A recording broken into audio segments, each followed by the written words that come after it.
Assalamualaikum warahmatullahi wabarakatuh. Salam sejahtera untuk kita semuanya.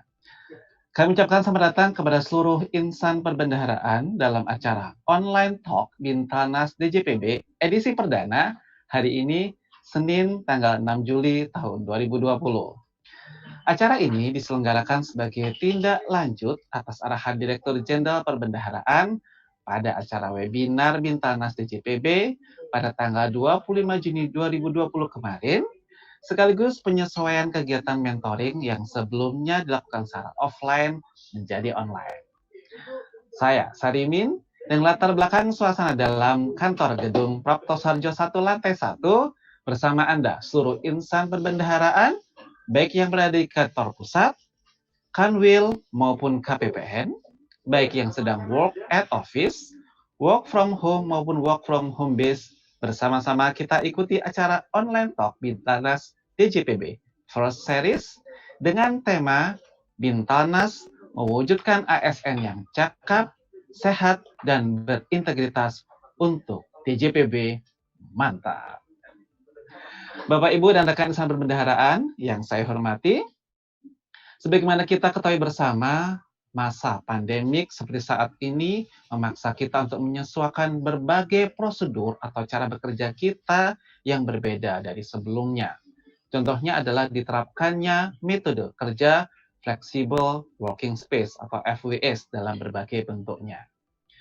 Namun dalam pelaksanaannya terdapat berbagai adaptasi yang menghadirkan pertanyaan tentang menjaga integritas dan juga profesionalisme dalam pelaksanaan metode baru tersebut.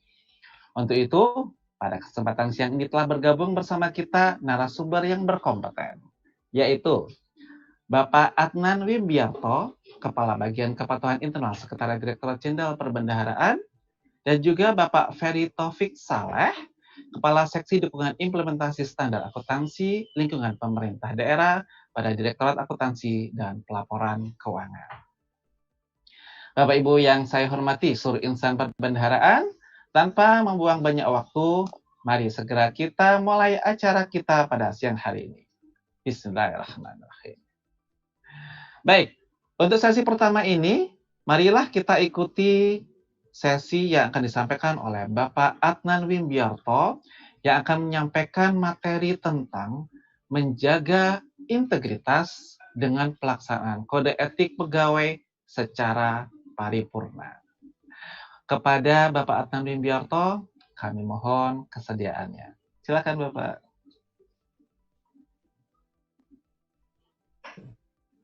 Bismillahirrahmanirrahim. Assalamualaikum warahmatullahi wabarakatuh. Waalaikumsalam warahmatullahi wabarakatuh. Bapak, Ibu, Saudara semua insan perbendaharaan yang berbahagia. Alhamdulillahirrahmanirrahim, siang hari ini kita diberikan kesempatan bisa silaturahmi dan saat ini kita akan berbicara masalah integritas. Apa itu integritas, Bapak Ibu sekalian? Integritas adalah suatu konsep yang berkaitan dengan konsistensi dalam tindakan kita, nilai-nilai, metode, ukuran, kemudian prinsip-prinsip ekspektasi atas berbagai hal yang dihasilkan. Orang yang berintegritas berarti orang yang memiliki pribadi yang jujur, orang yang memiliki karakter kuat. Ini secara umum, apa itu? Kita sering mendengar apa itu integritas. Ini secara konsepsinya. Ada beberapa hal kalau kita melihat berperilaku sesuai dengan nilai, norma, dan atau etika organisasi, ini kita harapkan orang punya integritas. Orang yang jujur dalam membangun hubungan kerja, bukan hanya ketika hubungan kerja dengan kita di atasan bawahan aja ya, tapi dengan peer juga, dengan sesama juga. Dan juga kita bisa menciptakan budaya etika yang tinggi.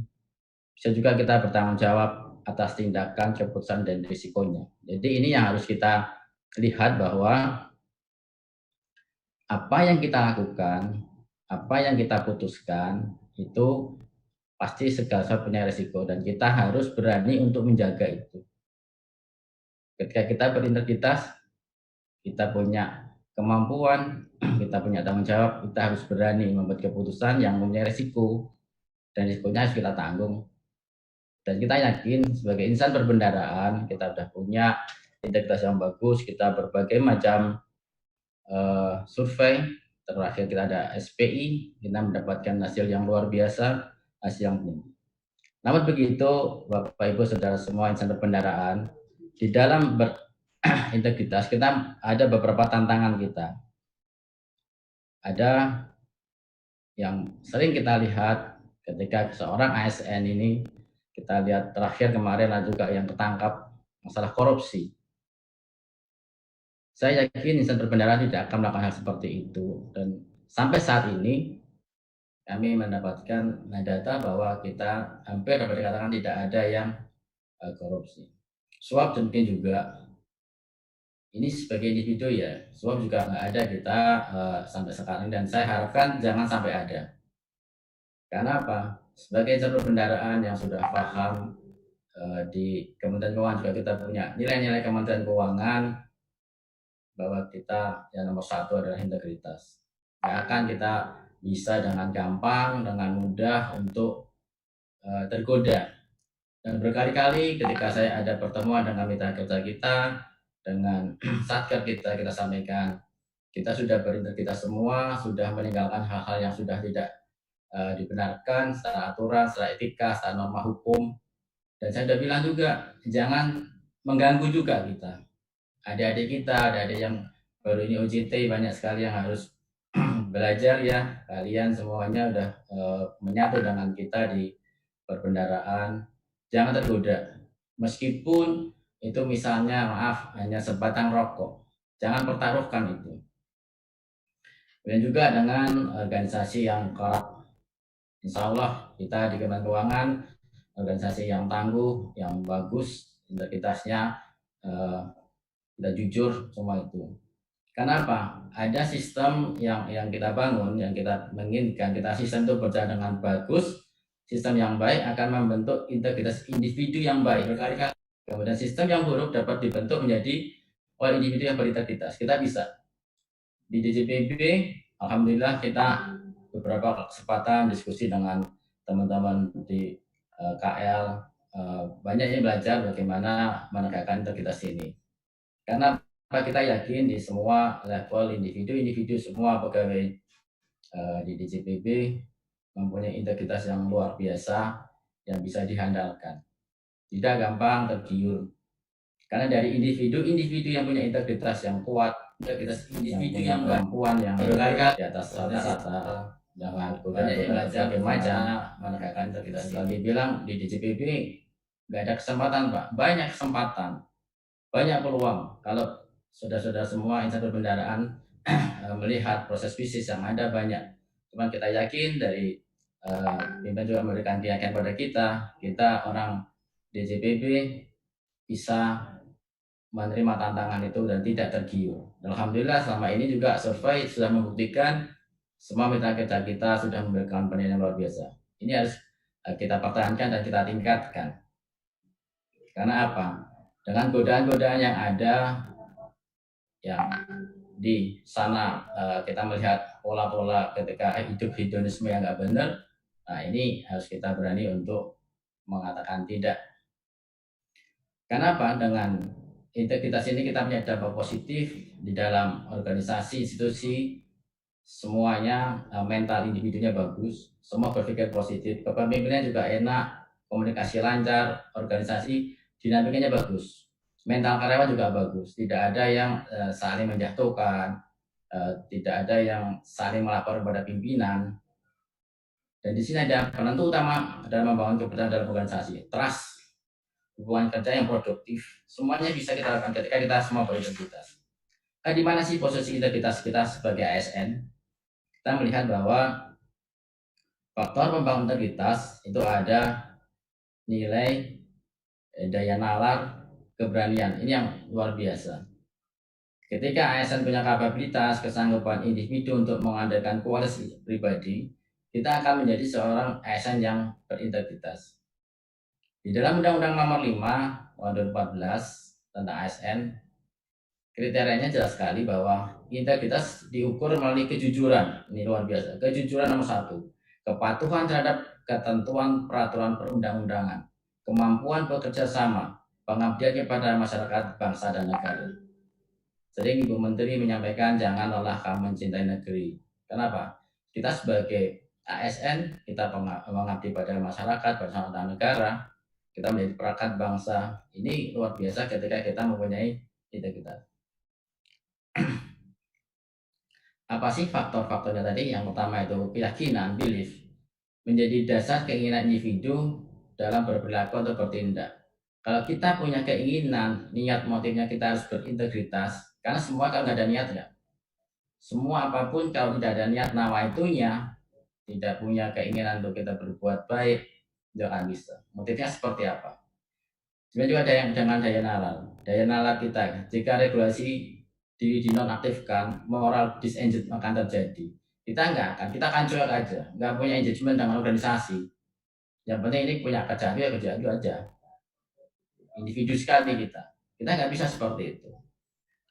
Dan yang paling penting di sini adalah keberanian moral, membentuk kekuatan kehendak mampu membuat keputusan untuk mewujudkan nilai berperilaku dan tindakan. Jadi Bapak Ibu insan perbendaharaan semua, ketika kita punya kehendak, kita punya keberanian, ini yang harus dikedepankan.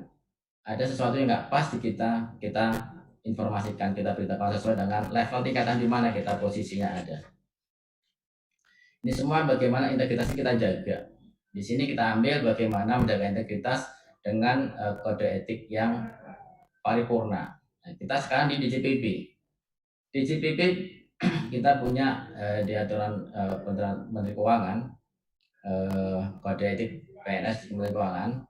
Ini kita harapkan dengan kita mematuhi kode etik yang ada, kita bisa menegakkan integritas tadi. Tujuan kita pakai kode etik ini bagi PNS, karena ada dua ya Bapak Ibu sekalian, satu kendaraan bagi PNS dan bagi organisasi. Yang bagi PNS, bagi arah pedoman kita, PNS dan bersikap, bertingkah laku, berbuat baik di dalam melaksanakan tugas maupun perbuatan hidup sehari-hari. Mengajak PNS bersikap kritis dan rasional dalam mengambil keputusan secara otonom, mengarahkan perkembangan masyarakat menuju suasana yang tertib, teratur, damai, dan sejahtera.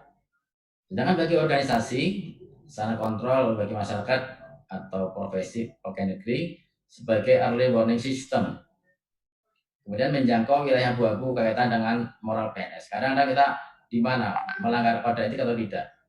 Kemudian memperbaiki iklim organisasi sehingga PNS dapat berperilaku secara etis. Di sini tujuannya adalah untuk mencegah, saya sampaikan ya, ketentuan ini dipakai untuk mencegah pelanggaran disiplin pegawai, terutama di Kementerian Keuangan. Jangan melihat apa itu hukumannya, tapi kita lihat bagaimana pencegahan. Jangan sampai ini early warning system. Kemudian itu juga menjaga martabat kehormatan PNS Kementerian Keuangan dengan nilai-nilai Kemenkeu ada 5 dan Undang-Undang Nomor 5 Tahun 2014. Kemudian siapa sih yang terlihat di sini Bapak Ibu sekalian, insan perbendaharaan? Untuk pegawai ini saya sampaikan dari CPNS, PNS sendiri di Dewan Kementerian Keuangan, termasuk pegawai negeri sipil dari kementerian lembaga lain yang mendapat penugasan di Kementerian Keuangan. Jadi ini kode etik ini berlaku untuk ini semua. Kemudian kode etik berlaku ini adalah pedoman sikap, tingkah laku, dan perbuatan pegawai dalam melaksanakan tugas pokok fungsinya serta perbuatan sehari-hari yang bertujuan untuk menjaga martabat kehormatan pegawai bangsa dan negara.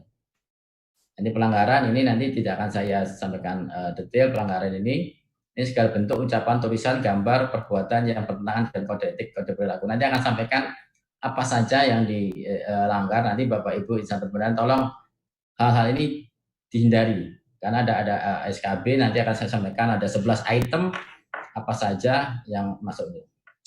Ini coba kita lihat di perilaku pegawai kita. Kita punya nilai-nilai Kementerian Keuangan dari integritas, profesionalisme, sinergi, pelayanan semua, IPSPK.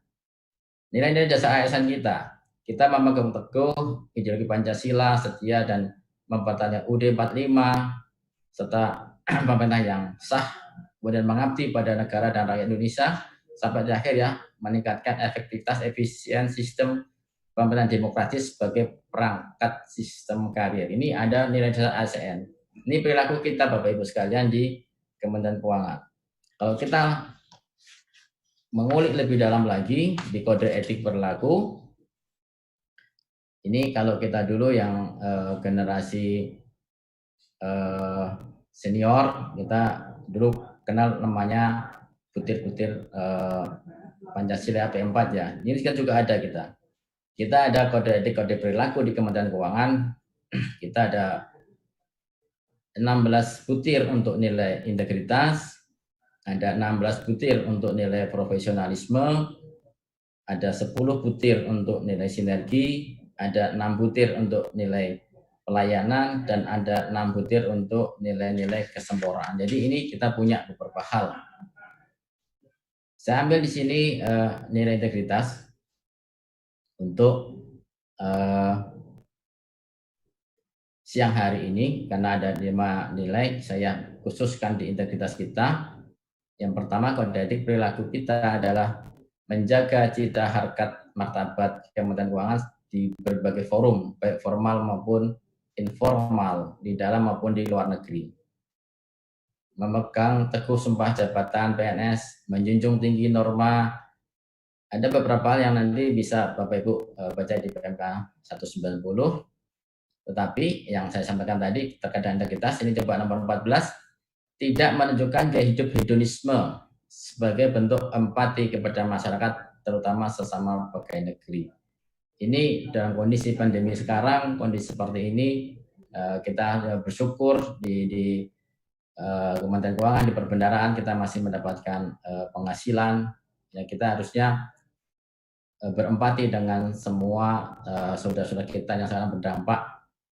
Bintalnas punya berbagai macam kegiatan, ada juga Bintalnas berbagi. Silahkan Bapak Ibu untuk berbagi di sana. Dari Sabang sampai Merauke, dari KPPN, Kanwil, ada semua kegiatan, kita bisa berempati. Ikut merasakan saudara-saudara kita yang berdampak. Jangan berpola hidup hedonisme, bermegah-megahan, dan yang mungkin tidak atau belum sesuai dengan integritas kita. Ada juga beberapa hal yang saya sorot di sini ya, yang ini masuk dalam beberapa survei, menemui pihak-pihak yang berpotensi untuk menimbulkan konflik kepentingan. Ini di perbendaharaan masuk dalam rangkaian uji kepatuhan kita, karena di PBJ ini nanti Bapak Ibu insan perbedaan tolong difahami, ada beberapa hal yang menjadikan tempat titik, salah satunya titik yang agak rawan fraud di sana, kita ketemu dengan para pihak-pihak. Makanya ini hanya orang yang diberikan tugas khusus yang boleh ketemu di sana. Kemudian tidak memasuki tempat-tempat yang tidak pantas secara etika moral, apalagi nanti menggunakan fasilitas kantor. Misal maaf, pakai mobil plat merah tapi pergi tempat-tempat yang tidak semestinya, melanggar etika, melanggar norma. Saya sampaikan seperti apa? Karena itu kejadian yang ada di kita. Pernah beberapa saat, nanti Bapak Ibu insan perbedaan bisa googling tuh plat merah. Ya, kita harusnya berintegritas, jangan diambil itu. Bukan hak kita, nggak barokah lah. Kemudian tidak dengan sengaja bersikap, berucap, berperilaku tidak sesuai dengan identitas seksual atau gender yang bersangkutan. Ini tolong difahami Bapak Ibu sekalian, adik-adik yang UJT terutama ya, yang masih baru. Ini contohnya begini. Di kita sikap dari Kementerian Keuangan sudah jelas bahwa kita menolak LGBT. Ini sikap resmi dari Kementerian Keuangan. Jadi kita nggak menolerir ini. Kalau pagi, siang masih berperilaku sebagai ASN, kemudian malam berubah, saya nggak sebut nama contoh nanti rame. Ini nggak bisa kita tolerir. Kita harus tetap komitmen. Tidak bisa pakai Kementerian Keuangan melakukan pelanggaran-pelanggaran yang tidak etis berperilaku. Dan di sini kita di dalam PMK ini masih punya satu segmen lagi. Kita bisa sesuaikan nanti dari bagian KI pusat akan membuat surat ke Bapak Ibu insan perbedaan semuanya untuk minta masukan. Kira-kira kode etik ini yang pas dengan Kementerian Keuangan di perbendaharaan pada khususnya apa kira-kira yang belum. Misalnya ada yang belum disampaikan sini, akan kita pasang, akan kita buat Bapak Ibu nyaman di sana. Saya ambil contoh-contoh beberapa hal yang di sini ya untuk integritas. Misalnya juga ada dilarang itu masuk ke tempat-tempat perjudian. Jangan letterlek. Ketika game online disampaikan lupa, kan kami nggak ke tempat perjudian. Itu sama juga judi juga. Game online itu sama juga judi. Apakah itu membuat Anda kaya? Tidak. Itu melanggar etika? Iya. Melanggar integritas. Kemudian bisa juga ada yang minum minuman keras. Nggak boleh juga, nggak bisa. Itu melanggar integritas kita. Karena apa? Kita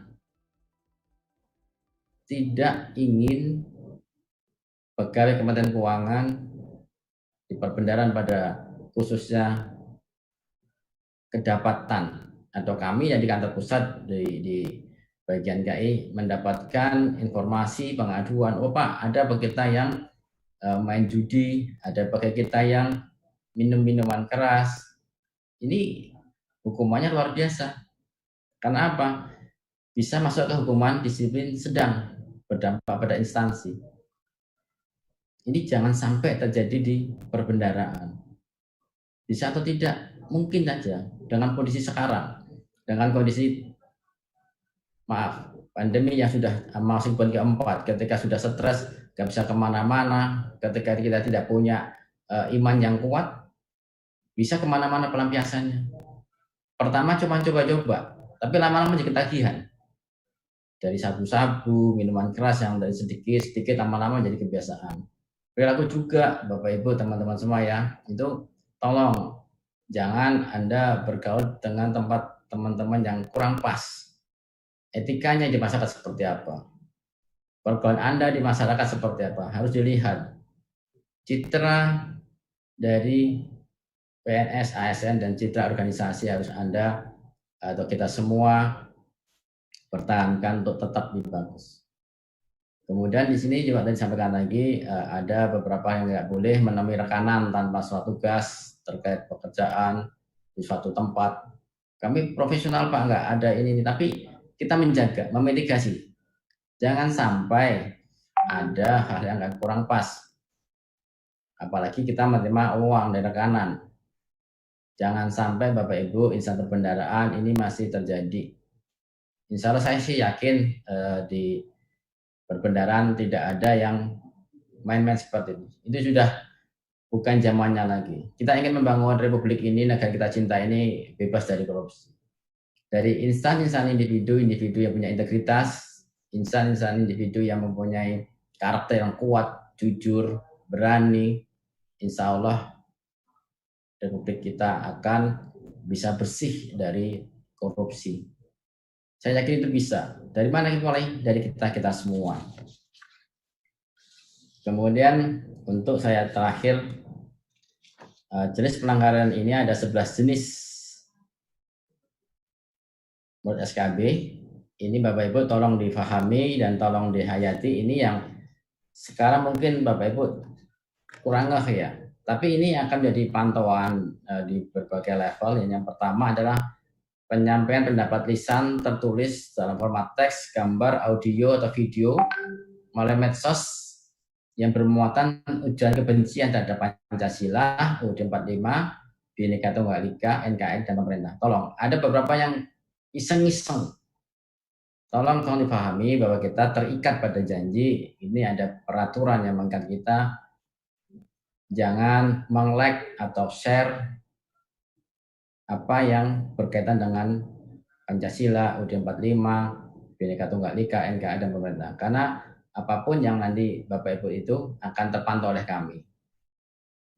Kemudian yang kedua, penyampaian pendapat lisan tertulis format teks, gambar, audio, video melalui medsos, ujaran kebencian, sara, suku, agama, ras, antar golongan. Jangan juga ada. Ini bisa memecah belah kita. Maka pimpinan menyampaikan kalau kita di DJPP ada dari Papua ditempatkan di Aceh, dari Aceh di Jawa ke Aceh dan sebagainya, ke Kalimantan, ke Sulawesi, Sumatera, itu semuanya untuk apa? Kita memahami bahwa kita ini kaya raya akan suku, akan ras, dan kita punya 6 agama yang diakui pemerintah yang sah. Kita melihat perbedaan itu jadi seperti pelangi, kita susun jadi warna-warni yang melihatnya akan bahagia senang. Jangan kita ada di sana. Kemudian penyebarluasan pendapat bermuatan ujaran kebencian itu di share, podcast, upload, retweet, repost dan sejenisnya. Tolong jangan Bapak Ibu sekalian, kita harus independen, kita tidak diizinkan untuk hal seperti itu. Kemudian tanggapan, dukungan itu like, dislike, love, retweet, comment dan sebagainya. Ini yang saya sampaikan tadi, jangan. Kemudian penyampaian pemberitaan yang menyesatkan tidak dapat dipertanggungjawabkan. Seringkali ini maaf isu yang baru hangat ketika kita nanti ada yang men-share pemberitaan video ibu kita, Bu Menteri, itu tahun yang lalu disebarluaskan lagi. Nah, Anda kalau melihat itu nggak benar, tolong dibilang stop, jangan diteruskan, jangan malah ikut menyebarluaskan. Ketika Anda tidak meyakini informasi itu, jangan Anda ikut menyebarluaskan. Cek and recheck kembali. Kemudian kalau memang itu adalah konfidensial, Anda nggak boleh nyebarluaskan, tolong dikit. Kalau Anda tahu, misalnya ada kita baru VidCon, kemudian ada slide-slide yang rahasia nggak boleh di screenshot dan sebagainya, ya kita patuhi. Jangan karena mendapatkan itu senang sekali malah disebarluaskan. Jangan. Ini ada kode etik yang Anda langgar. Kemudian penyebarluasan berita yang menyesatkan, kemudian menjalankan kegiatan yang mengarah pada pembuatan menghina, menghasut, provokasi, membenci Pancasila, UUD 45, Bhinneka Tunggal Ika, NKRI dan pemerintah. Ini saya yakin nggak ada ya. Kemudian ikut serta pada organisasi atau kegiatan yang diyakini mengarah pada perbuatan menghina, menghasut, memprovokasi, membenci Pancasila, UUD 45, Bhinneka Tunggal Ika, NKRI dan pemerintah. Kemudian menggunakan atribut yang bertentangan dengan Pancasila, UUD 45, Bhinneka Tunggal Ika, NKRI dan pemerintah.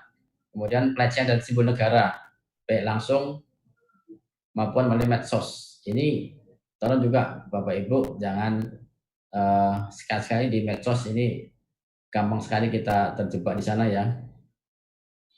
Kemudian ini perbuatan ini dilakukan secara sadar oleh ASN. Ini jangan kita lakukan beberapa hal yang dilarang oleh pemerintah. Yang terakhir, bagaimana kita mencegah? Untuk mencegah pelanggaran kode etik, kode perilaku, ya di sini kita di DJPB ini akan memberdayakan unit kepatuhan internalnya. Kita punya level dari kantor pusat, kemudian dari Kanwil, wilayah, dan pelayanan. Kita punya semuanya. Jadi insan perbedaan semuanya saya hormati, ketika Anda melihat ada hal yang nggak kurang pas, bisa berkoordinasi. UKI sebagai second line defense bisa menginformasikan kepada manajemen. Kalau dia mendapatkan sesuatu yang kurang pas, bisa sampaikan kepada manajemennya. Misal kita melihat ada teman kita, saudara kita yang masuk kantornya sering terlambat dan sebagainya, UKI bisa memberikan informasi kepada atasan langsung. Tapi atasan langsung, first line itu harusnya lebih tahu dulu. Kita punya know your employee. Kita harus tahu pegawai kita. Apalagi kita sekarang pada posisi mempunyai kantor yang mendapatkan predikat BPK BBM itu sudah luar biasa banyaknya. Dan dari Kemenpan RB disampaikan, kalau untuk perbendaraan, know your employee itu bukan inovasi. Karena apa? Sudah 2-3 tahun yang lalu itu dijual ibaratnya. Dan kita sudah harus tahu atasan langsung, atasan langsung, kemudian peer, harus tahu teman sejawatnya, teman satu rumah, satu kosnya, teman satu kantornya seperti apa. Ini Bapak Ibu harus tahu. Nah, UKI punya kewajiban untuk ikut serta di sana, menginformasikan, mencegah.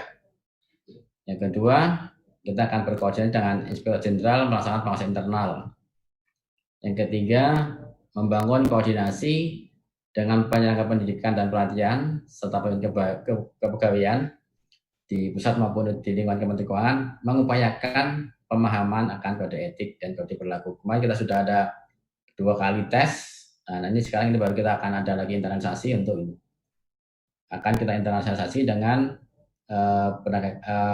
teman-teman semua, insan perbendaharaan semua akan kita update lagi. Kita masih punya peluang. Apa kira-kira yang bisa kita terapkan di kode etik dan kode perilaku di Kementerian Keuangan. Kemudian untuk atasan langsung, ini di first line ya. Yang pertama adalah bisa memberikan keteladanan. Saya yakin dengan keteladanan role model yang dijalankan Bapak Ibu pimpinan akan memberikan dampak efek yang luar biasa kepada pegawai kita, unit instansi kita. Karena disinilah role model yang bisa memberikan contoh yang bagus, memberikan pengayoman, memberikan solusi ketika ada permasalahan. Saya yakin organisasi akan berjalan dengan baik. Kemudian juga melakukan pengawasan dan pembinaan terhadap bawahannya. Saya sampaikan tadi, first line bertanggung jawab atas berjalannya organisasi, nanti second line dari unit kepatuhan akan bisa mengawal. Saya yakin dengan pemahaman kode etik perilaku ini semua, integritas kita akan berjalan. Saya yakin Bapak Ibu merasakan dengan paripurna semua integritas yang sudah saya sampaikan tadi, menjaga jangan tergiur, punya kepribadian yang kuat, punya keyakinan, Bapak Ibu jujur, insya Allah organisasi kita akan berjalan dengan baik. Tidak ada orang-orang di insan perbendaharaan akan melakukan pelanggaran sampai ke korupsi. Saya yakin tidak akan. Kita harus bersyukur bahwa kita mendapatkan organisasi pekerjaan yang luar biasa, rumah yang luar biasa. Dengan seperti itu, semua rahmat barokah dari Allah Subhanahu wa Ta'ala akan bisa kita dapatkan. Tapi kalau kita nggak bersyukur, kita kufur, semua akan serba kekurangan. Integritas yang kita jaga bisa rontok, bisa runtuh. Tetapi ketika kita bersyukur, kita memahami tugas fungsi tanggung jawab kita yang luar biasa untuk negara bangsa kita, saya yakin kita semua insan perbendaharaan akan berkontribusi positif untuk bangsa dan negara yang kita cintai. Terima kasih. Wassalamualaikum warahmatullahi wabarakatuh. Waalaikumsalam warahmatullahi wabarakatuh.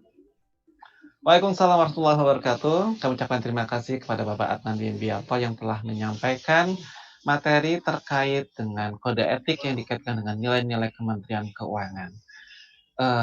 Agak sedikit ngeri-ngeri sedap ya kalau sudah bicara masalah kode etik dan ada UKI di sini gitu. Tapi memang begitulah tugas yang diemban oleh beliau, dan ketika itu dilakukan dalam konteks bahwa kita bersyukur atas apa yang sudah Tuhan berikan kepada kita untuk sebuah organisasi yang hebat seperti perbendaharaan dan juga sebuah negara Indonesia yang luar biasa ini, maka layak kalau anak muda zaman sekarang worth it gitu ya untuk kita bisa menjaga integritas ini agar tetap sesuai dengan kaidah yang telah ditetapkan dalam ini.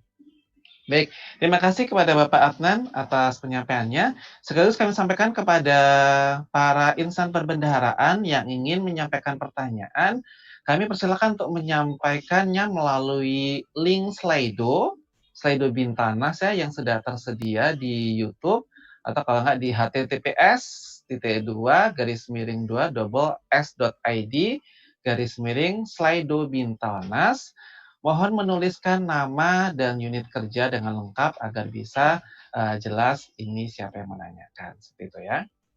Baik, insan perbendaharaan semuanya, mari kita ikuti materi berikutnya yang akan disampaikan oleh Bapak Ferry Taufik Saleh yang akan menyampaikan materi Bintalnas mewujudkan ASN yang cakap, sehat, dan berintegritas untuk DJPB Mantap.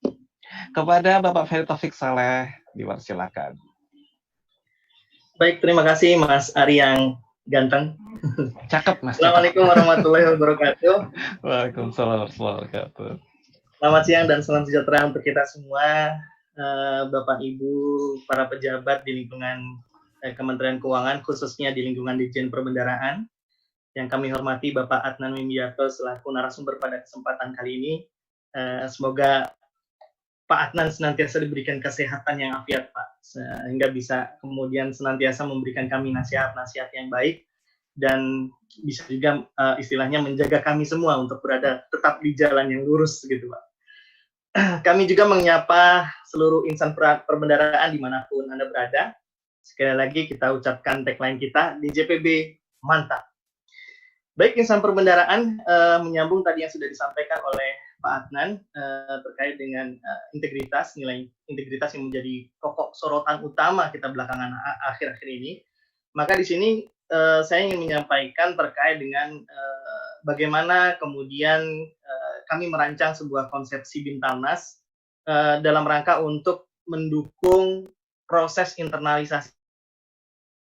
Jadi di Bintalnas ini, kenapa Bintalnas ini lahir? Setidaknya untuk menjembatani apa-apa yang mungkin ada loophole di sana ya, ada celah lubang yang kemudian kami coba menjadi bagian di dalamnya, sehingga semua proses bagian untuk mewujudkan tadi yang sudah Pak Adnan sampaikan, bagaimana kemudian ASN mampu mengikuti nilai-nilai dasar, nilai-nilai Kementerian Keuangan, dan sebagainya, termasuk nilai perilaku dan kode etik, itu akan dapat mudah terwujud dan kemudian dapat juga lebih mudah terakselerasi dengan baik.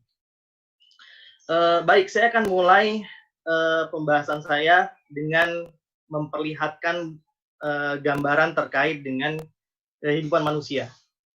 Mungkin insan perbendaharaan sudah tahu semuanya ya. Orang ini adalah tokoh-tokoh terkenal, mulai dari Vincent van Gogh, Robin Williams, Kurt Cobain. Ini zaman saya banget nih Kurt Cobain ya. Dulu ada istilah grunge ya. Nggak tahu kalau milenial sekarang kenal nggak ya? Nggak begitu kenal ya. Kalau artis Korea di sini juga ada nih, artis Korea Jang Jae-yoon ya. Juga ada Marilyn Monroe, Elvis Presley. Semuanya ini setelah kami telusuri dengan kehidupan yang mungkin menurut kita serba glamor, serba hebat, serba tenar gitu ya, dengan keahlian dan kemudian banyaknya fans yang mereka miliki. Tapi itu ternyata tidak membuat mereka hidup ini dengan baik. Ya. Karena mereka semua ini adalah tokoh-tokoh ya, termasuk juga mantan presiden Korea, itu ada yang lambang bendera, itu juga dikategorikan atau setelah kami lakukan analisis, meninggal dengan cara bunuh diri.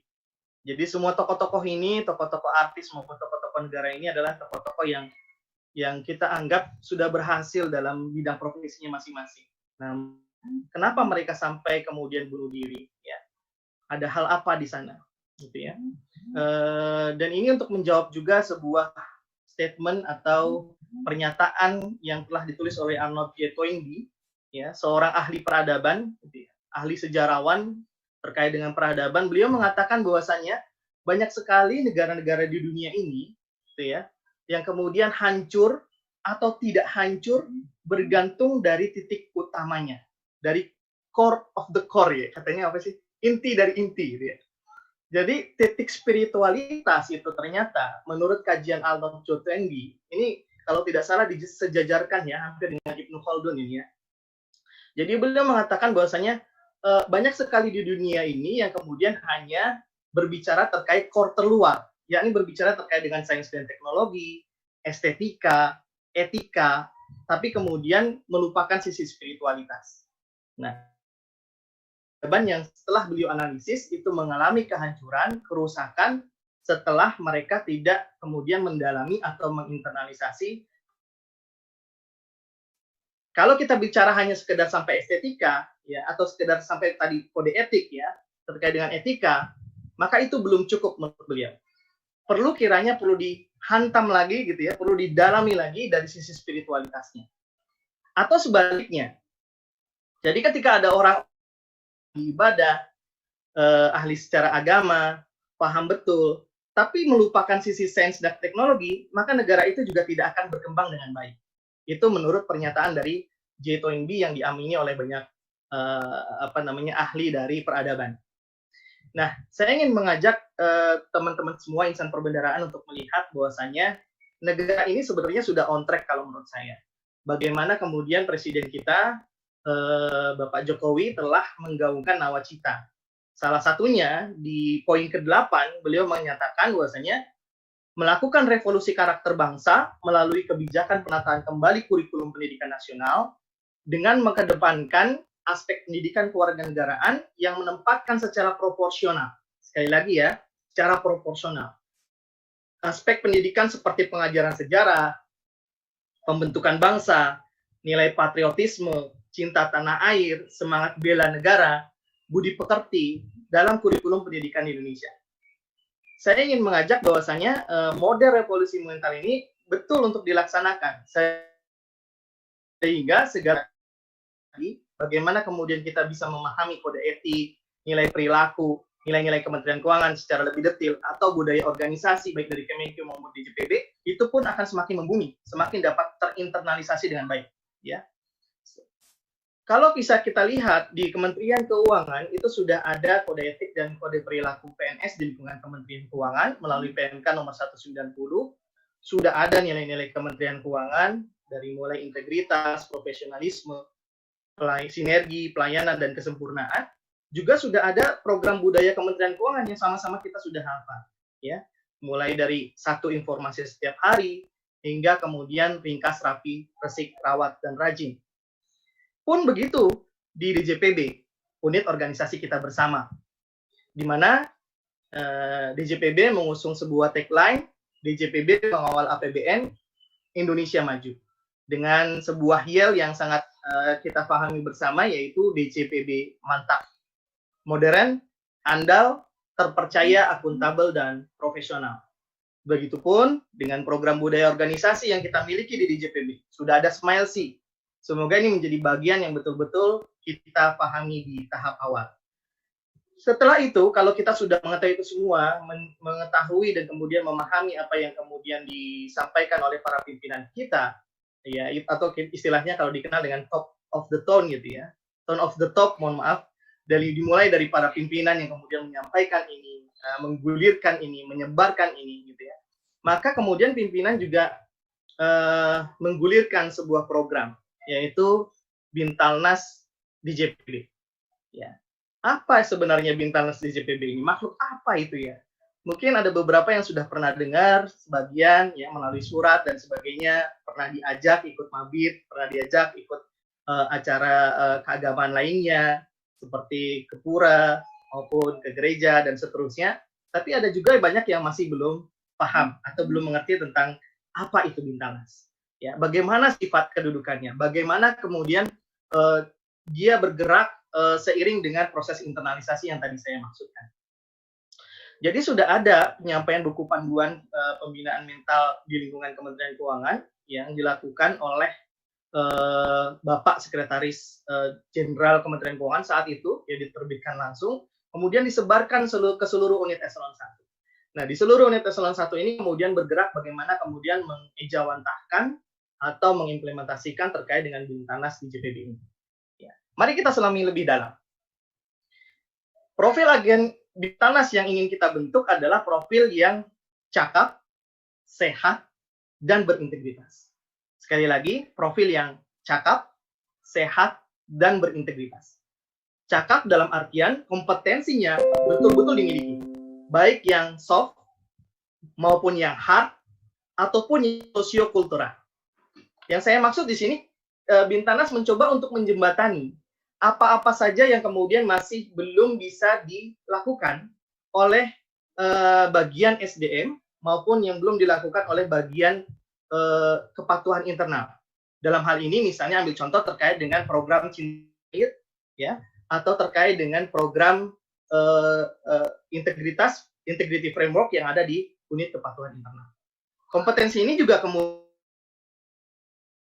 sama dengan kedua unit tersebut untuk semakin mendalami agar betul-betul insan perbendaharaan adalah insan yang betul-betul baik di sisi luar maupun di sisi dalam. Baik secara hard kompetensi bisa terlihat dia sangat mahir, pintar menjawab peraturan, pandai dalam segala terkait dengan wawasan-wawasan terkait dengan perkantoran, maupun juga pandai dalam mengatur hati. Cakap ini yang kemudian akan kita coba bangun. Yang kedua adalah terkait dengan fisik. Fisiknya juga harus sehat. Bagaimana Ibu Menteri melalui Nadine, mungkin pastinya Bapak Ibu insan perbedaan sudah membaca itu semua, ya. Beliau menginginkan agar kita menjadi pribadi-pribadi yang sehat secara fisik, ya. Bagaimana kemudian kita juga harus terhindar dari ancaman-ancaman narkoba, ya, zat adiktif dan seterusnya. Dan di satu sisi lain yang perlu diungkapkan di sini adalah profil sahabat Bintanas adalah ya, memiliki mental yang berintegritas. Betul-betul memahami bahwasanya segala sesuatu yang dilakukannya adalah betul-betul adalah mulai dari diri sendiri, dari dalam hati, dan kemudian selalu merasa diawasi oleh Tuhan Yang Maha Kuasa. Baik, insan perbedaan yang bisa pada kesempatan siang hari ini, konsepsi Bintanas yang coba dihadirkan, ya, kebetulan kami yang coba menggawangi ini semua, salah satu menjadi yang menggawangi ini, mengusulkan, ya, kemudian dijadikan sebuah panduan secara konseptual, bahwasanya Bintanas memiliki 4 konsepsi sebagaimana tertampak di layar. Yang pertama kita bisa lihat ada bintal ideologi dan semangat juang. Ya, di sini kita akan membentuk pegawai yang memiliki jiwa nasionalisme, serta membentuk pegawai yang memiliki semangat juang, etos kerja yang tinggi, pantang menyerah, dan rela berkorban. Jadi keluaran dari saya itu membayangkan, ya, visi saya membayangkan ke teman-teman sahabat Bintanas, kalau kita lihat di mana dia tergabung di Bintanas, gitu. Orang keluarannya ini adalah orang keluar yang luar biasa, militan secara organisasi, gitu ya, profesional di bidangnya, berintegritas secara akhlak dan perilakunya. Ya, itu semangat ideologi yang ingin kita bangun. Bagaimana kemudian mereka memahami tentang nilai Pancasila, nilai Undang-Undang Dasar 45, dan 2 pilar kebangsaan yang lainnya. Ya. Berikutnya ada bintal kompetensi, yakni tadi yang saya sampaikan terkait dengan masalah soft, masalah hard, dan masalah sosio. Ada yang mungkin gap-gap yang perlu dibenahi, misalnya bagaimana kemudian menginternalisasi nilai-nilai, ambil contoh terkait dengan sosiokultural. Ada kompetensi di bagian SDM di kamus kompetensi terkait dengan sosiokultural. Bagaimana coba mewujudkannya? Apakah cukup dengan hanya selebaran? Apakah cukup dengan hanya kemudian kita melakukan training? Tentunya tidak. Maka Bintanas mencoba mengisi lubang ini, mengisi loophole ini, sehingga kemudian kita bisa berjalan bersama beriringan. Yang berikutnya adalah kami menawarkan konsep bintal jasmani. Jadi di bintal jasmani ini kita bisa lihat beberapa ragam kegiatan bentuk dari Bintanas juga bisa diarahkan dalam rangka untuk menjamin jasmani yang sehat dari para pegawai. Sehingga kita tidak mendengar keluhan atau ada kejadian di mana di usia muda, kemudian kita dengar sahabat kita yang sudah mendahului. Berharap seperti itu. Semakin kita sehat, semakin kita bisa berbuat untuk di JBB kita yang mantap, semakin kita bisa berbuat untuk Indonesia yang lebih baik lagi. Dan yang terakhir, yang paling tidak kalah penting adalah bagaimana kemudian bintal rohani pun hadir. Ya. Baik dari agama Kristen, Katolik, ya, Hindu, Buddha, ya, maupun Islam, ya, kemudian mencoba untuk memberikan betul-betul pemahaman yang menyeluruh terhadap konsepsi di agama masing-masing. Ketika seseorang memahami betul-betul agamanya, nilai-nilai yang terkandung di dalam agamanya masing-masing, maka insya Allah itu akan menjadi penting bagaimana mewujudkan internalisasi integritas dan seluruh dari nilai-nilai tadi bisa betul-betul terlaksana dengan baik. Dan yang diharapkan nanti ujungnya adalah para insan perbendaharaan, sahabat Bintanas yang sekali lagi cakap, sehat, dan berintegritas. Slide yang ini terkait dengan apa yang sudah dilakukan oleh teman-teman SDM, ada skill dan knowledge yang saat ini sudah dilakukan.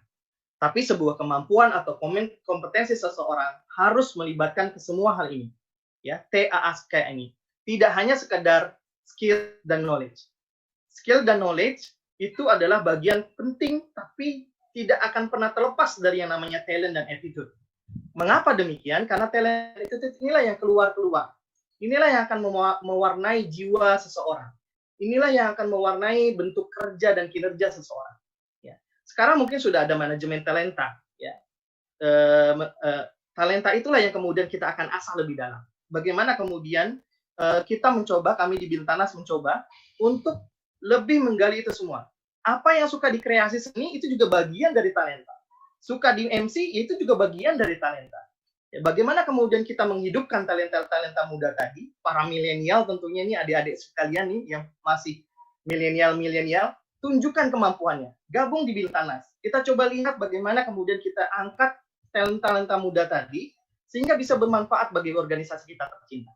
Ya. Begitupun dengan attitude. Jadi Bintanas ini kemudian mencoba untuk membangun bagaimana kita berinteraksi, bersikap kepada seluruh orang. Bagaimana bersikap dan berinteraksi dengan sesama. Ya, itu juga menjadi bagian penting dari Bintanas ini. Coba yang sudah pernah melihat seperti yang telah dipimpin atau di-lead oleh Pak Adnan, contohnya seperti program Bintanas Berbagi, itu untuk meningkatkan attitude kita juga.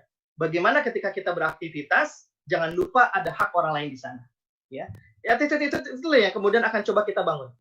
Bagaimana kita menghargai yang lain, ya, misalnya para OB atau PPNPM di sekitar kita, bagaimana menghargai masyarakat di sekitar kita, dan lain sebagainya.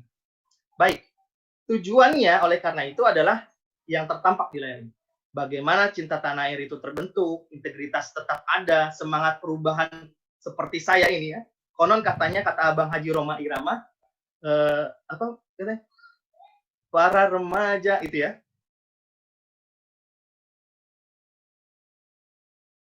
lupa kalau di Bintanas memadukan keduanya.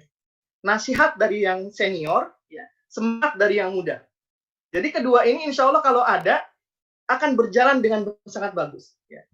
Kalau yang senior mungkin sudah, mohon maaf ya, mungkin saya salah bilang nanti jadinya. Jadi yang senior tetap punya semangat muda, tapi semangat muda yang milenial kan jauh lebih banyak ini energinya. Ya perlu kita salurkan gitu ya. Tentu saja dengan dukungan dari para senior, arahan dari para senior, sehingga kita mampu berjalan dalam track yang lurus. Yang berikutnya ada membantu pencapaian soft hard social kompetensi yang ada dan menjadi tugas dari DJPB. Berikutnya juga ada memelihara etos kerja, dan yang terakhir jangan lupa ada proses coaching dan counseling. Ini kan belum ada di tempat kita ya. Misalnya seperti kemarin ada ya, bagaimana kemudian drop mental ya pegawai. Kalau ada teman-teman Bintanas ini hadir ya, kemudian bisa menyampaikan itu, mengajak untuk berpikir, bersabar, bersyukur dan seterusnya, sehingga proses-proses yang tadi pelarian-pelarian ke arah yang tidak baik ya, LGBT itu bisa sedikitnya terminimalisir.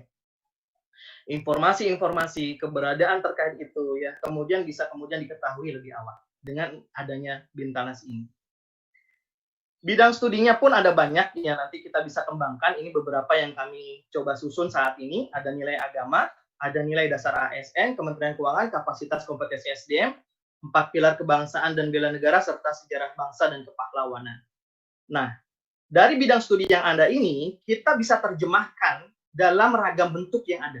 Apapun itu. Jadi jangan batasi kreativitas dari Bapak Ibu insan perbenaran. Apalagi kalau saya bicara dengan milenial, nggak ada kayaknya ruang atau batasan untuk stop. Ya. Selama dia masih bisa, yuk kita berpikir kreatif. Ini contohnya. Jadi ragam bentuk kegiatan Bintanas itu bisa dilakukan secara micro learning. Ya, ini yang kami harapkan berlangsung secara pekanan. Jadi orang kemudian bergabung dan kemudian mengkaji tadi bidang-bidang studi yang ada, dalam rangka untuk mencapai capaian kompetensi-kompetensi yang ada. Nanti kami akan sampaikan setelah slide ini. Lalu kemudian ada classical learning. Saya punya visi istilahnya membayangkan kita bisa saling berbagi melalui sharing session misalnya. Mana senior-senior kita yang sudah berhasil, kemudian kita hadirkan. Itu bisa menjadi sebuah mentoring, proses mentoring yang sangat baik bagi seluruh pegawai. Ya, bagaimana dia bisa mencapai derajat tersebut ya? Bagaimana bisa mencapai tingkat tersebut? Semua kita bisa belajar. Bagaimana orang-orang tertentu yang sukses kemudian menggawangi ini semua, kemudian bisa bertarung sedemikian rupa dan kemudian menjadi orang-orang yang hebat. Itu juga kita bisa belajar, ya. Atau melalui metode-metode lain selain itu, yaitu melalui project learning. Ya. Di project learning ini itu tidak terbatas terhadap kreativitas yang ada. Ini contoh saja ya. Contohnya yang sudah dipimpin oleh Pak Adnan. Ada Bintanas Berbagi. Nanti bisa juga kita bikin ada jambore, ada outing, wisata alam, ya, ada bakti sosial. Bikin itu semua, masifkan ini di semua tempat kegiatan, ya. Bagaimana caranya? Dari kita untuk kita, gitu ya. Kalau Pak Adnan bilang Rp1.000 setiap hari apa susahnya sih? Ternyata bisa, dan manfaatnya betul-betul terasa. Ya. Atau ketika kita bilang bagaimana kemudian kita bisa peduli dengan lingkungan, ternyata bisa. Ya, warga masyarakat yang ada di sekitar lapangan Banteng juga mulai merasakan adanya Bintalnas, gitu ya. Nah, itulah yang kemudian kita coba angkat. Ya. Kalau mau peduli terhadap lingkungan, main ke gunung juga boleh. Ya, untuk membangun dan keakraban dan sebagainya. Ini merupakan sarana-sarana bagaimana kemudian kita terikat bekerja sama satu sama lain, partisipatif, dan kemudian bisa menginternalisasi nilai-nilai yang tadi saya sebutkan. Baik, ini slide terakhir. Alhamdulillah, slide terakhir. Jadi ini contoh penerapannya, ya, contoh penerapannya. Nanti akan ada banyak kompetensi yang kita ingin tuju di Bintalnas. Jadi Bintalnas bukan sebuah konsep yang ngawang-ngawang. Ada kompetensi yang tertuju di dalamnya. Jadi ambil contoh misalnya kompetensi terkait agen perekat bangsa. Ada 4 level di sana. Sampai dari mulai peka dan menerima kemajumukan sampai mendayagunakan perbedaan secara konstruktif dan kreatif. Bagaimana mewujudkan ini? Ini contoh saja ya. Tidak terbatas terhadap ruang lingkup ini. Contohnya misalnya kompetensi peka kita bentuk melalui kegiatan Majelis Ilmu Agama, karena di agama saya yakin betul memahami ini, toleransi ya dalam kemasyarakatan itu merupakan hal yang diutamakan. Ya, bisa dibentuk dalam kelompok kecil atau classical learning dalam bentuk seminar ya. Dan untuk yang level 2 kita bisa mulai mengembangkan itu. Karena kalau di taksonomi belum kan kita lihat dari mulai dia paham sampai dia implementatif. Kemudian bagaimana dia mengencourage yang lain. Ya, di level 2 ini sifatnya implementatifnya. Jadi kita mengajak teman-teman sahabat Bintalnas yang nanti tergabung untuk juga ikut serta menjadi bagian ya dalam proses saling menghargai tadi. Ya. Demikian kayaknya nggak cukup kalau kita bisa berbincang-bincang seperti ini ya. Nanti mungkin ada episode online talk selanjutnya yang kemudian kita bisa dalami bersama. Dan jangan lupa nanti bagi para mentor-mentor Bintalnas siap-siap ya, kita akan juga sama-sama akan beriringan berjalan, kita akan adakan training sehingga semuanya bisa serentak memasifkan kegiatan ini. Demikian yang saya bisa sampaikan. Terima kasih. Assalamualaikum warahmatullahi wabarakatuh. DJPB mantap. Mantap. Waalaikumsalam warahmatullahi wabarakatuh. Terima kasih kepada Pak Ferry Taufik Saleh yang telah menyampaikan materi tentang Bintalnas DJPB yang ternyata sudah di-launching oleh Dirjen Perbendaharaan sebelumnya ya Pak Marwanto di tahun lalu loh ternyata ya. Tinggal sekarang actionnya gitu. Baik, dan menarik juga ternyata dalam webinar kemarin yang dihadiri perwakilan oleh Kemenpan RB pun Bintalnas DJPB juga mendapatkan apresiasi yang positif dan beliau pun juga memberikan penghargaan bahwa ini menjadi hal yang positif dalam rangka pembinaan kepegawaian. Baik, Bapak dan Ibu serta rekan-rekan insan perbendaharaan semuanya yang saya hormati, kita telah mengikuti penyampaian materi oleh 2 narasumber handal kita. Maka kini kita akan masuki sesi tanya jawab. Kalau di channel YouTube sih namanya Q&A gitu ya, question and answer. Yang biasanya dilakukan kalau dapat silver play button atau gold play button gitu kan. Tapi khusus untuk di Bintalnas DJPB ini di edisi perdana pun juga sudah ada Q&A gitu ya. Jadi nggak usah ragu sebenarnya. Kalau habis ini nanti jangan lupa like, share atau subscribe gitu ya. Nggak usah pakai nota juga, cukup aja lakukan gitu ya. Oke, baik, panitia sudah mengumpulkan pertanyaan-pertanyaan dari link Slido Bintalnas dan ada beberapa pertanyaan yang masuk gitu ya. Pertama dari mungkin ini pertanyaan singkat nih, tapi mungkin kepada Pak Ferry mungkin ya, dari Bapak Kunto Ariwibowo dari Kanwil DJPB Babel, Bangka Belitung. Beliau menanyakan bagaimanakah prosedur koordinasi Bintal daerah dengan Bintal pusat DJPB, gitu ya. Mungkin 2 pertanyaan dulu mungkin ya.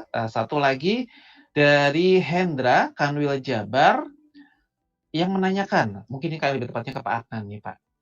Bagaimanakah batasan antara kritis dan nyinyir? Bagi ASN yang ikut mengomentari kebijakan pemerintah melalui media sosial, Bapak. Ini yang membuat saya jadi ada mikir kalau pakai medsos nih ya. Baik, yang mudah dulu deh. Pertanyaan untuk Pak Ferry dulu deh. Bagaimanakah sebenarnya prosedur koordinasi pemerintah daerah dengan pemerintah pusat dulu deh ya? Monggo Pak Ferry, silakan. Baik, terima kasih Bapak Ibu Insan Perbendaharaan, terutama Mas Aldo tadi ya? Dari Pak Kunto, Ari Wibowo. Oh, dari Pak Kunto. Dari Pak Kunto, iya. Terima kasih Pak Kunto Wibowo. Terkait dengan apa tadi yang terkait dengan proses koordinasinya. Alhamdulillah kami sudah melakukan secara perlahan. Kemarin kami sudah melakukan koordinasi secara intensif dengan teman-teman yang ada di teman-teman OJT.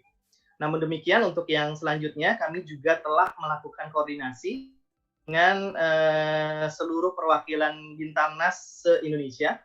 Ya, memang kami belum menerima 100% dari seluruh daerah terkait dengan pembentukan struktur Bintarnas di tempat masing-masing. Ada beberapa struktur Bintarnas wilayah yang sudah terbentuk. Alhamdulillah, terima kasih atas bantuannya. Kami hubungi, tapi namun ada juga yang belum memiliki struktur Bintarnas wilayah. Untuk itu bagi yang belum, kami upayakan, kami minta sangat bisa mengacu kepada nota dinas dari Ibu Sekretaris Dirjen terkait dengan pembentukan struktur Bintarnas dan kemudian terkait dengan pelaksanaan Bintarnas itu sendiri di tempat masing-masing. Lalu kemudian terkait koordinasinya kami akan lakukan secara berkala untuk kemudian melihat sampai sejauh mana efektivitas pelaksanaan atau evaluasi yang berkaitan dengan pelaksanaan kegiatan Bintarnas yang berlangsung. Untuk di kesempatan pertemuan perdana, ya, kemudian teman-teman Bintarnas menginginkan adanya training of trainer. Itu kami sepakati, insya Allah ya kami akan coba buat. Sehingga proses internalisasi terkait pemahaman Bintarnas ini bisa sangat menyeluruh yang akan dilakukan oleh teman-teman yang di wilayah. Kami sangat mendukung itu dan kami sangat apresiasi masukan tersebut. Pun dengan masukan-masukan lain ya, seperti misalnya, boleh nggak dicontohin seperti apa modelnya? Nah, ini kami sedang contohkan sekarang nih, model online talk ya. Di saat pandemi, di saat semuanya tidak mungkin itu dilakukan, ini saatnya kita mencoba model yang serba online seperti ini. Ini contohnya ya, online talk ini adalah salah satu contoh bagaimana kemudian kita bisa menjangkau teman-teman untuk mengikuti program-program Bintarnas. Dan program-program ini juga dieksekusi juga loh oleh Bintarnas Kemenq yang lain. Alhamdulillah DJPB ini selalu terdepan dalam masalah inovasi ya. Dan kemudian ditiru dan dicoba dilirik oleh teman-teman yang lain. Alhamdulillah. Semoga kita selalu senantiasa menjadi yang terdepan untuk bisa memberikan contoh keteladanan bagaimana mengupayakan cara internalisasi kompetensi-kompetensi yang ada tadi. Demikian Pak Kunto jawaban dari kami. Terima kasih. Baik, terima kasih Pak Ferry. Berikutnya ini Pak Adnan Pak. Bagaimana batasan kritis dan nyinyir? Secara netizen plus 62 itu luar biasa Bapak gitu ya. Monggo Pak, silakan. Mas Said. Terima kasih Pak Hendra dari Kanwil Jawa Barat. Ini kita sambil istirahat siang ya sebenarnya ya untuk di Indonesia Barat. Kalau tengah dan timur ini sudah lewat waktunya istirahat. Mungkin kerja lagi menyita waktunya dulu nggak apa-apa Mas Ferry ya. Tapi ini luar biasa. Baik, kalau dikatakan bedanya sih Pak, apa tuh kritis dan nyinyir gitu ya. Plus 62 di Republik kita ini anak-anak muda sekarang buat istilah aneh-aneh aja ini ya. Baik, kalau kritis itu kita bisa menyajikan punya data, punya fakta, kemudian kita memberikan solusinya. Jadi kritis ketika membangun, kritis ketika memberikan arah yang lebih bagus untuk solusi-solusi kebaikannya. Tapi kalau nyinyir, ini sebenarnya lebih kepada sikap sinis, apatis. Apapun yang dilakukan, apapun yang dikerjakan itu pasti salah. Kemudian nanti kalau sekarang orang bilang meme gitu ya, dibuat yang aneh-aneh gitu ya. Itu sikapnya apapun yang dilakukan itu tidak akan pernah benar. Ini di situ. Jadi ketika Bapak Ibu insan perbendaharaan semuanya kritis, monggo silahkan. Tapi punya data dan punya fakta. Nalar bisa tadi sampaikan tadi, nalar bisa masuk akal kritisnya seperti apa dan etika sopan santun ketika menyampaikan pendapatnya monggo di medsos ya. Kalau punya saluran resmi kita punya saluran resmi Bapak Ibu sekalian ya. Di kita di KI khususnya kami menyiapkan siapapun boleh membuat surat pada kami untuk perbukaan organisasi memberikan solusi-solusi ke depan seperti apa, kami siap menampung. Jadi nggak usah takut-takut. Silahkan dikirim pada kami. Itu kita boleh kritis siap untuk kebaikan organisasi. Kalau nyinyir, ya nggak enak. Kalau orang Jawa bilang waton suloyo, asal berkelahi lah bahasa gampangnya gitu. Karena orang Jawa bilang waton suloyo itu nyinyir. Namanya apapun dilakukan nggak pernah benar, salah semua. Ini yang sikap yang nggak. Nah ini yang harus kita perhatikan ketika menjadi ASN. Nah di medsos itu benar-benar hati-hati karena saya pikir yang bagus-bagus saja banyak ya yang kita bisa share itu ya daripada yang jelek-jeleknya gitu loh. Cari ya Republik Plus 62 itu cari bagusnya apa sih yang bisa kita jual, kita informasikan kepada itu. Kalau di DJPB apa sih, kita punya Bintalnas nih, kita tadi Mas Ferry bilang kan saya punya kemarin tuh masuk, saya punya keinginan serbu. Apa itu Pak serbu? Serba 1.000 sehari 1.000 rupiah Bapak Ibu sekalian. Alhamdulillah itu kemarin ada pandemi ini, kemarin Ramadan kita bisa setiap hari memberikan teman-teman saudara kita ojek online dan para pemulung itu dapat buka puasa. Kemarin juga ada bencana di daerah Cilegon, kita bisa berikan. Jadi Bintalnas luar biasa. Orang begitu bahagianya yang bisa memberikan.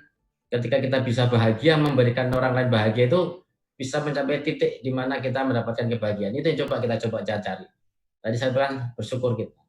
Itu Mas Ari ya, bedanya kritis dan nyinyir. Okay. Baik, siap. Terima kasih Pak Adnan. Jadi bedanya jelas ya, bukan cuman sekedar bikin meme tanpa data dan fakta yang valid gitu ya.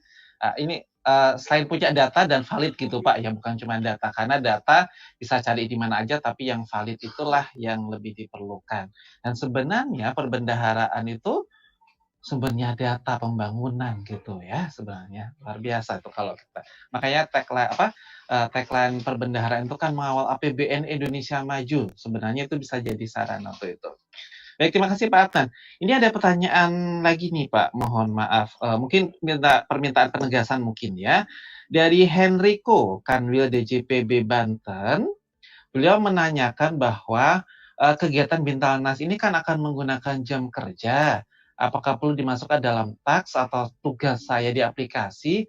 Karena sepertinya ini jadi bagian dari pekerjaan kita gitu. Jadi kalau dinyatakan bahwa pembentukan mental pun adalah salah satu upaya dalam rangka pembentukan dalam rangka produktivitas organisasi. Nah, Bintal ini kan menggunakan jam kerja, apakah boleh dimasukkan gitu? Monggo, ini siapa yang menjawab nih? Pak Mas Ferry atau Pak Adnan? Pak Adnan lah ini, Pak Adnan ini. Monggo Pak Adnan, silakan. Dari Kanwil DJPB Banten, makasih. Ini sebenarnya sederhana aja Pak, karena kan sebenarnya kita ngambil waktu di jam kerja memang ya. Bisa Pak, kan itu ada pilihan tusi dan non tusi. Nah, tusi siapakah itu? Monggo silakan dipilih di sana. Bisa kalau masukkan aja, nggak apa-apa. Non tusi kalau yang terkait dengan integritas berarti teman-teman KI dong, bahwa dia tusinya kan untuk pembinaan gitu. Kalau yang non KI-nya mungkin non tusi bisa monggo disampaikan situ. Karena ini saya pikir dampaknya luar biasa ya Bapak Ibu, memahami, punya integritas, kita punya Bintalnas, bagaimana membuat insan perbendaharaan itu punya ikatan batin yang kuat, kita punya jiwa korsa yang bagus. Nah, saya pikir bisa aja masukkan ke sana. Itu ya Mas. Siap Bapak, terima kasih. Kan kalau di office ya, maksudnya di Nadine tuh kan ada ya tusi dan non tusi. Ini boleh masuk itu ya. Kalau kayak itu jadi ingat bahwa kadang sering dapat undangan rapat online gitu Pak ya. Itu bisa masuk Pak ya dalam taks ya. Tapi yang non tusi gitu ya. Karena gara-gara online ini sering sekali rapatnya online gitu. Baik. Mohon maaf nih. Ini kayaknya boleh Pak ya, ini pertanyaannya rada-rada kritis nih Pak. Saat ini sedang hangat isu kebangkitan PKI atau paham komunisme. Bagaimanakah sikap kita sebagai ASN menyikapi isu tersebut? Mungkin terkait dengan bahwa kalau secara legal keberadaan paham komunisme dan PKI itu kan pernah di state, masih ya state dalam TAP MPRS ya, atau TAP MPRA. Itu bagaimanakah ketika ada sebagian orang yang merasa bahwa telah terjadi kebangkitan tentang hal ini gitu. Mungkin Pak Adnan mau nggak bersedia Pak menjawab ini Pak? Baik, terima kasih Mas Ari. Ini pertanyaannya, dalam arti apa? Sikap kita sebagai ASN? J, sikap kita sebagai ASN Bapak. Terhadap adanya kebangkitan PKI komunis. Kita J. Sebagai ASN birokrat, bahwa kita ada di state, kita sumpah pada negara yang tidak boleh melanggar tadi. Tadi saya sampaikan di slide yang pertama, Pancasila, UUD 45, Bhinneka Tunggal Ika. Ini komunis sudah punya sejarah kelam di kita. Sudah berapa kali dari zaman Belanda, ketika 48, kemudian di 65. Kita tanyakan 48 sama 65, tapi sebenarnya waktu zaman Belanda, Nederland dulu, PKI komunis sudah pernah memberontak juga, pernah. Mungkin sejarah ada, kalau mau baca ada buku sejarah, habis sejarah itu ya, itu ada di sana. Nah, sikap kita sebagai ASN jelas, kita harus mengikuti ketentuan bahwa secara legal TAP MPRS nomor 26 tahun 66 menyatakan organisasi yang terlarang, lainnya marxisme tidak boleh. Ya, kita sikap tegas tidak boleh mengajarkan, tidak boleh mengembangkan ajaran komunis tadi. Itu ya, jangan ikut-ikutan di sana. Kita jelas tegas itu ajaran dilarang komunisme itu. Meskipun kalau yang pernah baca bukunya Karl Marx, itu kalau salah 340 halaman, ada itu yang dimaksud ateisme. Mereka itu ternyata beda dengan yang kita pahami sekarang ini. Tapi saya nggak ceritakan, karena itu pelajaran yang agak menyimpang ya. Tapi mereka agak berbeda ininya, melihat ateisme itu. Kalau kita ateisme kan tidak bertuhan ya, tapi Tuhannya dia mana? Itu beda. Itu konsepsinya sampai ke ekonomi itu nanti, itu terlalu panjang. Karena di sini real mau diskusi, nanti boleh dengan saya tentang. Tapi yang pasti, sikap ASN jelas bahwa secara legal TAP MPRS nomor 26 tahun 1966 PKI terlarang. Itu ya, jangan Bapak Ibu ikut-ikut di dalam situ. Karena itu tegas tidak dirubah sampai dengan sekarang. Itu ya Mas Ari. Siap Bapak, terima kasih. Jadi sikap kita sebagai ASN adalah bicara bahwa secara legal itu masih diatur bahwa itu terlarang ya. Ini sebenarnya ada pertanyaan menarik Bapak, tapi karena anonim jadi nggak tahu ini siapa gitu ya. Bagaimanakah sebenarnya kalau misalnya di lomba itu ada, tadi soalnya Pak Adnan sempat bilang nih bahwa jangan main game, itu judi Pak. Terus kalau misalnya kadang waktu acara 17-an kita ada lomba-lomba gitu Bapak ya. Nah ini kalau saya kayak main nggak pakai ada nggak pakai ada taruhan gitu ya, kayak kalau kayak main gaple itu gimana Bapak? Kami buat lomba-lomba gitu Bapak gitu. Ini ada yang nanya tapi anonim.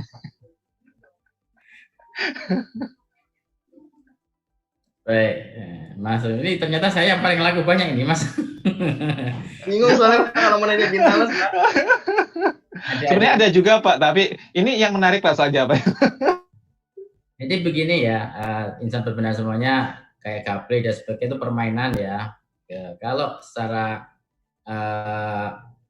konsepsi judi itu adalah ketika pertaruhan. Jadi ada yang dipertaruhkan. Apakah itu uang ataukah barang yang dipertaruhkan. Yang sebenarnya kan kalau kita melihat dari kita semua agama, nama agama di kita itu semua melarang, nggak boleh, apapun judi nggak bisa. Mana ada judi yang buat kaya? Yang di sana pun yang dibuatkan tempat-tempat perjudian tuh ya ada yang kaya tapi lama juga miskin juga gitu loh. Nggak akan semuanya kaya. Jadi intinya gitu. Ketika itu ada pertaruhan antara si A, si B, si C, si D gitu ya, dengan uang, dengan barang yang dipertaruhkan, yang kita mengundi nasib lah. Mengundi nasib yang kita mengharapkan sesuatu yang kita tidak bekerja dengan benar. Tapi waktu permainan, ya saya kan nggak boleh ngelarang orang ada main catur. Karena semua kalau main judi, saya dulu ketika masih kos di sekitar Cempaka Putih, itu maaf, abang-abang dulu ada becak ya, apa namanya ya, becak itu ya, zaman dulu ya. Itu bertaruh untuk plat nomor bis kota yang lewat, ganjil atau genap. Hanya plat nomornya bisa main judi itu mereka. Sambil menunggu penumpang mereka berjudi 100 sampai 500 rupiah. Ini ganjil ini genap, yang lewat mana itu yang menang diambil, yang kalah di ini. Itu kan semua judi itu bisa bukan hanya mainan dari gaple atau dari kartu remi, itu bukan. Semua bisa kalau orang mau niat, tadi ada niatan. Nawaitunya ada tidak gitu loh. Gitu ya Mas. Jadi nawaitunya di mana gitu lah. Gitu Mas. Ya Bapak, terima kasih. Jadi ada batasan jelas gitu ya terkait dengan ini masuk judi atau tidak. Baik, ini ada pertanyaan untuk Bintanas, boleh Bapak? Dan ini sebenarnya ada usulan sih dari daerah Sumatera, mohon maaf, nanti lain kali mohon dong dibuat dari Bengkulu ini. Agenda berikutnya dibuat jam kerja saja, karena pada saat dilaksanakan ini wilayah Sumatera sedang mulai sholat duhur gitu ya. Susah juga ya nurut. Kalau ini waktunya beda-beda ya gitu ya. Oke, nanti masukannya terima kasih. Nanti akan oleh panitia akan coba di-enlist waktu yang terbaik. Mungkin ini pertanyaan untuk Pak Ferry ya, terkait dengan Pintalnas ya, bahwa oh tadi mana tadi kok hilang? Oke, ini dari Aldo KPPN Kota Baru. Bagaimanakah program dan langkah dari Pintalnas DJPB agar program Pintalnas DJPB dapat diduplikasi dan memberi dampak optimal di kantor vertikal, dan ini baik KPPN maupun KPPN gitu ya. Mungkin Pak Ferry bisa menyampaikan jawabannya. Monggo, silakan. Ya, terima kasih Mas Aldo di Kota Baru. Ini teman kita kayaknya Mas Ari ya. Mas Akata nih kayaknya nih. Ya kayaknya ya. Ya Mas Aldo, terima kasih atas atensinya. Betul, tadi saya sudah sampaikan di pertanyaan sebelumnya bahwasannya kami telah Sekretaris DJPB kepada seluruh Bapak Ibu Kakanwil di seluruh Indonesia untuk dapat membentuk struktur Pintalnas wilayah, sekaligus juga untuk melaporkan kegiatan dan melaksanakan kegiatan tersebut. Dan kami juga, Mas Aldo, sedang dalam tahap-tahap intensif untuk sprint mungkin ya. Ini Pak Dwi juga ada di sini nih. Mungkin kita sprint ya, sedang sprint ini kita nih. Maraton berturut-turut ya untuk menyelesaikan seluruh referensi-referensi yang ada untuk melaksanakan Pintalnas ini secara serentak, secara masif, baik di pusat maupun di wilayah. Jadi terima kasih Mas Aldo, nanti silakan saja sampaikan ke kami kalau mengetahui nomor kami di WA, masukan-masukannya, kami akan dengan senang hati untuk menindaklanjutinya. Terima kasih Mas Aldo. Baik, terima kasih Pak Ferry. Mohon maaf, ini boleh jadi pertanyaan, tapi mengingat waktunya, sepertinya mungkin ini adalah jadi pertanyaan terakhir ya. Mohon maaf, banyak pertanyaan yang masuk Bapak dan Ibu serta rekan-rekan insan perbendahara semuanya, tapi kita harus juga memperhatikan waktu. Ini ada pertanyaan terakhir, ini entah curhat atau gimana. Dari Ronald KPPN Larantuka, mungkin sekarang perlu difikirkan dampak Zoom atau konten YouTube dari kantor pusat yang tiap hari selalu ada disposisi agar semua pegawai KPPN disuruh hadir, karena sepertinya menguras pikiran dan fisik Bapak. Konsekuensi karena kita akan ada banyak online ya gitu. Monggo Pak Adnan mungkin Pak. Nah, makasih Mas Ronald di Larantuka, salam dari kantor pusat Jakarta. Jadi gini Mas, kemarin ketika disurvei Bapak Ibu sekalian mendapatkan data kita bahwa dengan work from home seperti ini ternyata 51,sekian%, saya lupa angka belakangnya, itu mendukung dengan adanya work from home. Padahal kalau kita lihat bahwa di kita ada beberapa pekerjaan yang memang nggak bisa di work from home kan, ada work from office harus seperti itu datang ya, itu ada beberapa, dan itu akhirnya karena tidak semuanya full ini, ada pandemi Corona 19 COVID, akhirnya suka nggak suka mau nggak mau banyak yang menggunakan Zoom, semuanya Zoom. Tadi paginya saya sudah 3 kali saya Zoom dengan kadang-kadang kanan kiri dua-duanya Zoom bareng, bisa dibayangkan. Nah ini bagaimana kita menyeimbangkan? Yuk kita sebagai manusia Homo sapien, kita bisa lihat kita itu masuk makhluk sosial. Kita butuh orang lain, kita butuh untuk berinteraksi. Silahkan Anda berolahraga, buat jadwal, kemudian juga diskusi dengan teman-teman. Anda bisa membuat rileks seperti apakah memandang laut, memandang sawah hamparan yang luas. Anda bisa olahraga juga. Mana yang buat Anda senang, bahagia. Jadwalkan. Anda juga harus dengan sometimes kita punya my time. Waktu me time sendiri ya. Waktu di mana Anda harus pikirkan. Jangan tertekan stres. Karena apa? Dengan stres pandemi sekarang saya khawatir. Karena kebetulan saya juga ketua Satgas COVID-19. perkembangannya lumayan mengkhawatirkan juga di kita sekarang ini, karena semakin banyak yang terdampak, saya lihat imunnya akan turun ketika orang sudah tidak pada bahagia lagi, kesehatannya lupa. Itu yang Mas Ronald ya, tolong jaga kesehatan, dibuat skema kapan kerja, schedule-nya jelas, kapan olahraga, diskusikan dengan atasan, dengan teman sejawat, dengan pimpinan, yuk Pak kita sama-sama. Dulu kami di bagian KI waktu sebelum corona, setiap pagi kita bersama-sama ngaji bareng, Mas. Itu untuk salah satu menguatkan mental kita. Ya itu kan, ya mau silahkan Bapak Ibu yang punya keyakinan selain Muslim bisa beribadah ditingkatkan.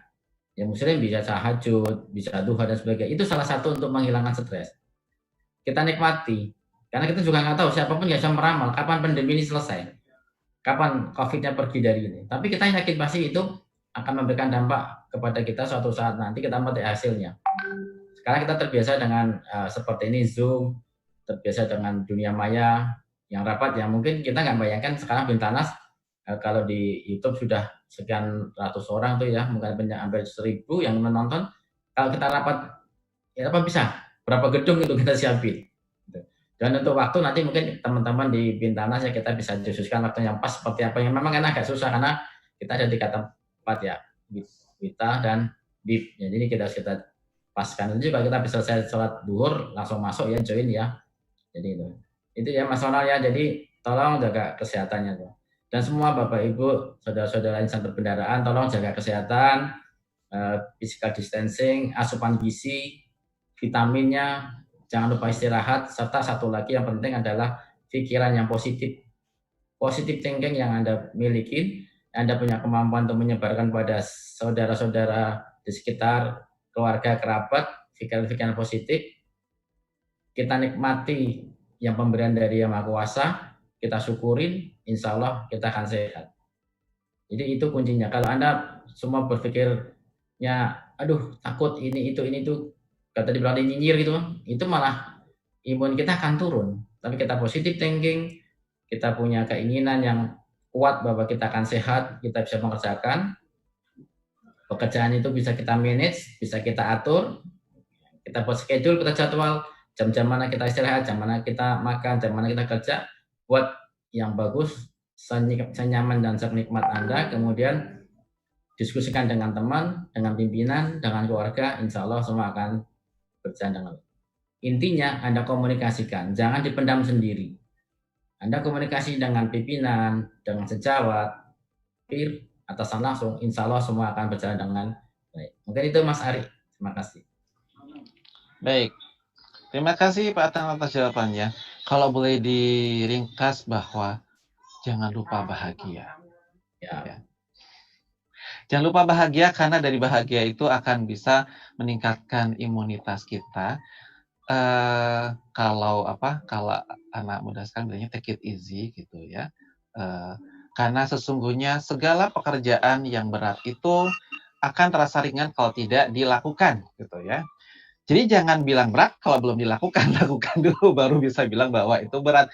Tapi dari yang berat itulah maka kita akan tahu bagaimana cara menyiasatinya. Baik, Bapak, Ibu, dan rekan insan perbendaharaan di seluruh Indonesia. Tadi adalah pertanyaan terakhir, dan dengan berakhirnya pertanyaan tadi, maka sesi Q&A tadi berakhir pula seluruh rangkaian acara Online Talk Bintanas DJPB First Series pada siang hari ini. Kami ucapkan banyak terima kasih kepada seluruh atensi insan perbendaharaan selama acara ini berlangsung, dan pastinya kami ucapkan banyak terima kasih kepada kedua narasumber kita, Bapak Adnan Wimbiarto dan Bapak Ferry Taufik Saleh, serta berbagai pihak yang mendukung jalannya acara ini. Mewakili panitia, kami mohon maaf atas segala kekurangan, dan kita akan bertemu kembali dalam online talk ataupun juga momen-momen Bintanas perbendaharaan yang lain. Kami akhiri, wassalamualaikum warahmatullahi wabarakatuh. Salam insan perbendaharaan DJPB, mantap. Terima kasih.